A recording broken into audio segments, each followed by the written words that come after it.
Alright, what's up my brothers? So in this video we're going to be talking about when to quit. If you followed me for a while and read my book and see me on social media, I'm not a big fan of quitting. I really am not. In fact, I find the victim mindset terribly annoying, unattractive, and they're generally people that I want to stay away from. But I think that we need to understand that there's a difference between persisting in endeavor that just isn't working. It's like me putting this car in some sloppy mud and trying to get out of it, and I'm just going to spin my tires. There's a point where you have to understand that you have to quit. And I'm going to use a very clear and concise example about hurricane wind, and I'll tie that all together towards the end of this video. So pay attention. I want you to understand these examples very clearly. So I'll tell you the story, first of all, about this gal that I used to date a long time ago. Type A personality, very difficult to be around, wanted to run the relationship and lead it. If anybody were to use the term alpha female, this was a chick. I'm a firstborn, she was a firstborn. It was just brutal to deal with. It was always about answering to whatever it was that she wanted to get done or whatever demands that she had in her schedule. I ended up going through several years of dealing with that situation until I came to the realization that I was going to spend the better part of the rest of my life trying to make somebody who is generally an unhappy person happy. Now, let me get into the second part of the story before I tie it into the hurricane, so you understand the importance of knowing when to quit and throw in the towel, because it is so obvious to me, or it was so obvious to me when I came to this realization.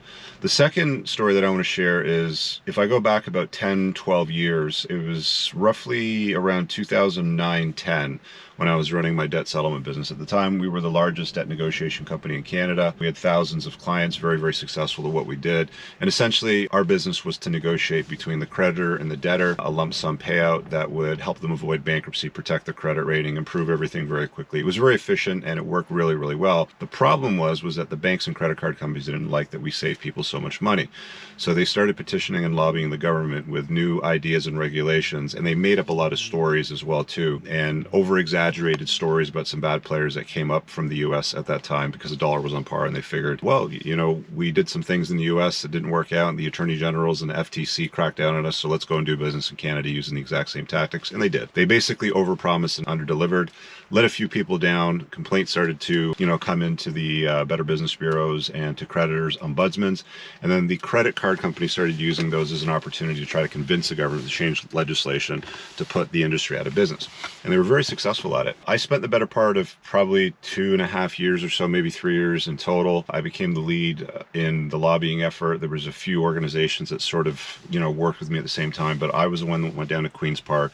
I put up about $60,000 of the company's money to try to explain to the government officials, the bureaucrats, that what they were doing was going to remove options and make it harder for people to fix their credit rating, get out of debt, and improve their lifestyle. Something that you would think that the government would want or would be concerned with, because they rely on the votes of the people to stay in power. So what I learned at that time when I started going through the lobbying effort during all those years was essentially that I dealt with the New Democrat Party, the NDP. At that time was led by Jagmeet Singh. If you live in Canada, he's now the official opposition, or one of the opposition parties at the federal level. He was a pathological liar, lied to my face. There was also guys in the Progressive Conservative Party, the Liberal Party. They were all pretty much doing the exact same thing. Oh, that's very interesting. Yeah, you're right. This bill does look like a credit card profit protection bill. Essentially, what it was going to do was protect their profit margins to make sure that they could string people along as far as possible and make as much money out of them possible while they were suffering, paying ridiculous interest rates and destroying their credit. Only after a few years, I discovered, well, that isn't really officially going to change anything. They were all talk. There was no action. Every step of the way, whether it was royal assent or certain votes or whatever the process might have entailed, because I had lobbyists that were helping guide me through the process, it was a fail, fail, fail, fail, fail.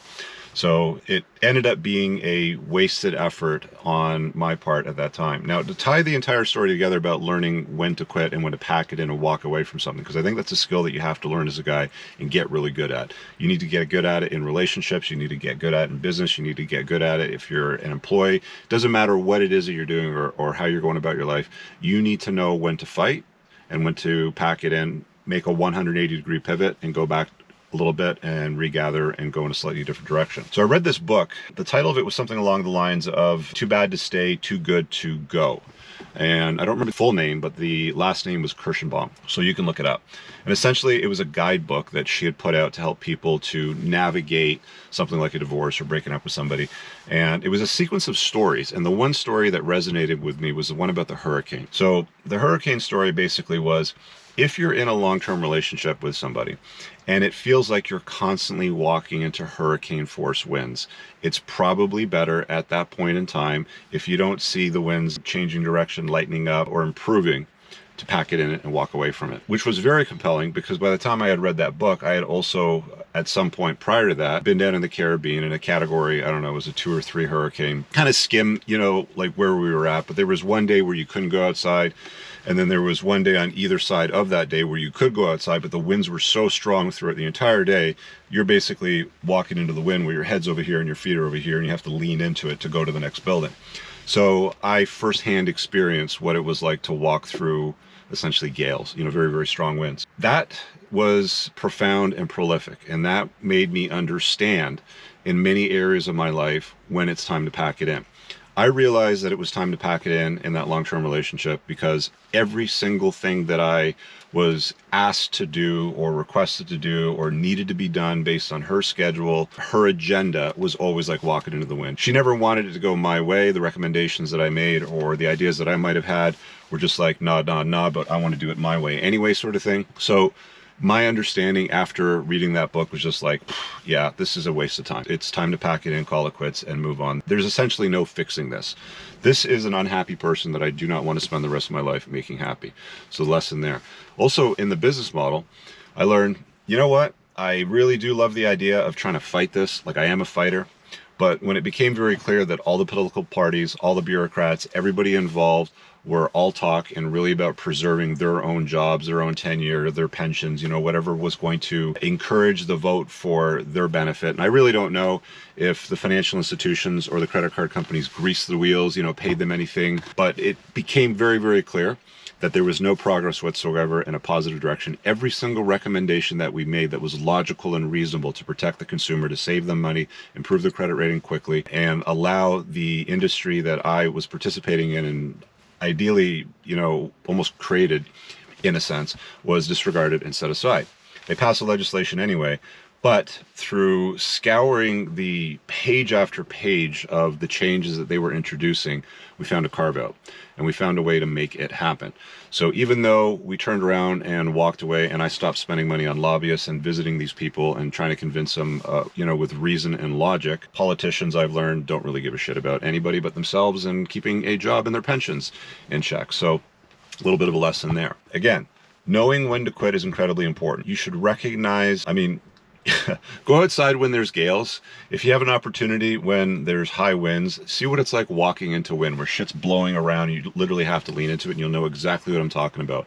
But if you find that you're doing something right now at a job, in a relationship, in a business venture that you're launching, anything at all where it's like walking into hurricane force winds where your head is 2 feet ahead of your feet because you got to lean into it so heavily, it's probably worth spinning around 180 degrees, calling it a day, and reorganizing yourself and pivoting in a different direction. That is if you don't see an end to the winds. If it's for a day, if it's for a couple of days, I would say endure, fight on, fix it. But if it seems like it's going to be going on for a long time, or even the rest of your life, and it won't ever change, it's probably better that you pack it in, call it quits, and call it a day. You guys let me know what you think about the notion of knowing when to quit. I think it's an important lesson to learn in life, and most people don't understand how to measure it properly. The comments are open below. Throw something down there. Also, if you haven't checked out my book or any of the useful links that I have in the description, please do so. Grab a copy of the book, leave an awesome review on Amazon, check out my podcast on the Unplugged Alpha, and so on and so forth. We'll see you guys later. Have an awesome day. Peace out. I don't ever slow up, no I don't take shit. I got no love for the fakeness. If you wanna play tough and wanna hate this, I'll always show up.